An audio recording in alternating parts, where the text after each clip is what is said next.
So, hi everyone. Ipapakita ko po sa inyo ang aking garden ngayong 2024. As you know naman ho na pagka dito sa US is pwede ka lang mag-garden ng from April to October. And then pagka po November is winter na. So, you know, these onions, hulaan nyo ilang taon na ito. This one. Hulaan nyo. Ang makakahula, bibigyan ko po ng $10. Oh, no, just kidding. Ito po ay 2 taon ko na. Tinanim ko yan 2024, but don't you know that what I observed, ito pong onions, ang lakas nilang makasurvive po sa winter. Kahit na freezing na whatever, basta nabubuhay po sila. And then I have this one, sunflower. At binili ko lang ho yan. Hindi ho lumaki. I don't know why. And then okra. Yan, tatlo ho akong okra. And then, ito po ay eggplant. Ayan, white eggplant po yan. Ayan, meron din po akong mais. Yan. Mga mais ko po yan.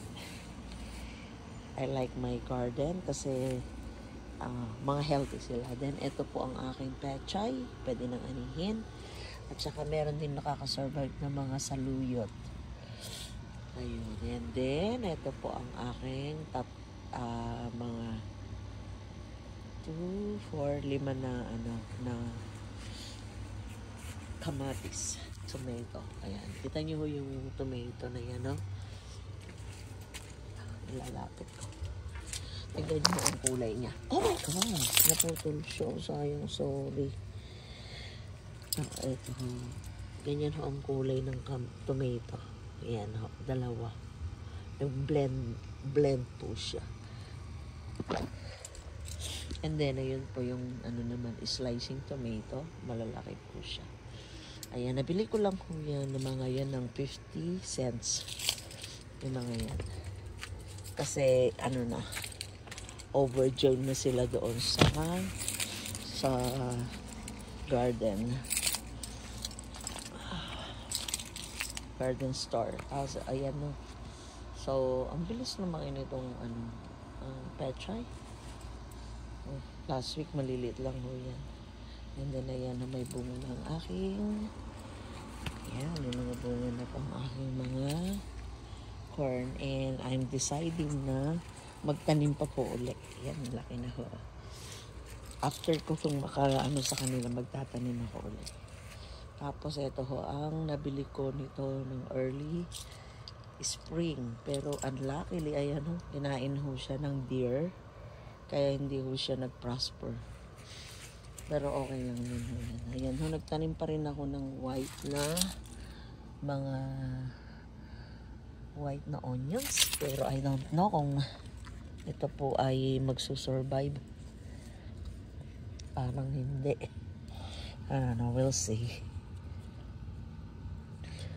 Panggamit ho sana inano ko lang. Baka sakaling mabuhay pa po sila. Oh my gosh. Dumihan ng aking kamay. And then, ayan ho yung iba kong talong. Ayan. Ang bunga naman ho niya is, yung isa white, ito naman yung parang natural sa atin. Parang Chinese siya na talong. Ayan. May dalawang row ho ako ng talong. And then, ito ho yung kamote. Yan, may talong at saka may papaya ako dun. So maliit pa. And then ito naman yung aking kamote.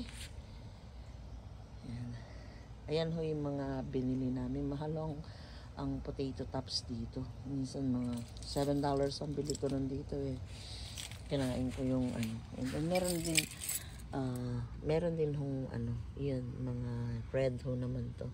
Konti lang nakasurvive na onions. And then ito ho ang aking balag ng ampalaya. Yan. Wala na hong dahon yung iba kasi inaagad ko. Hindi ko na matiis.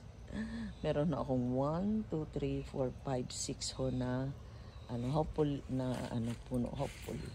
And then ito yung lettuce. Hindi ko na ho nakain kasi on vacation ako nun. Tsaka ito herbs din. Yan, namulaklak na lang. And then ito naman ho ang sili. Maanghang ho ito.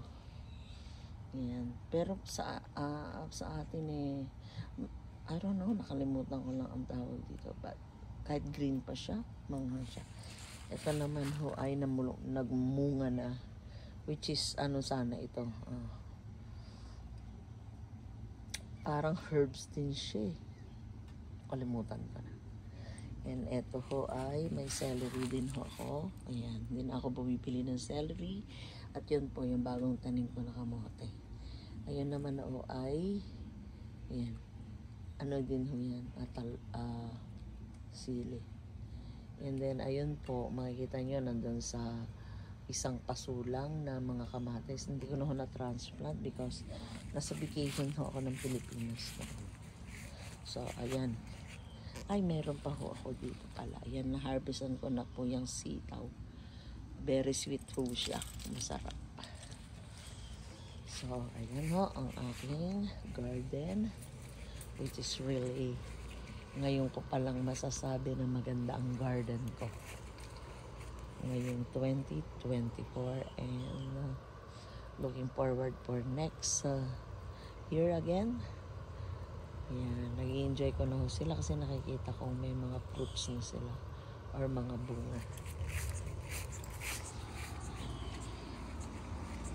Ayan, I hope na i-enjoy watching, sharing my garden. And 2024. Thank you.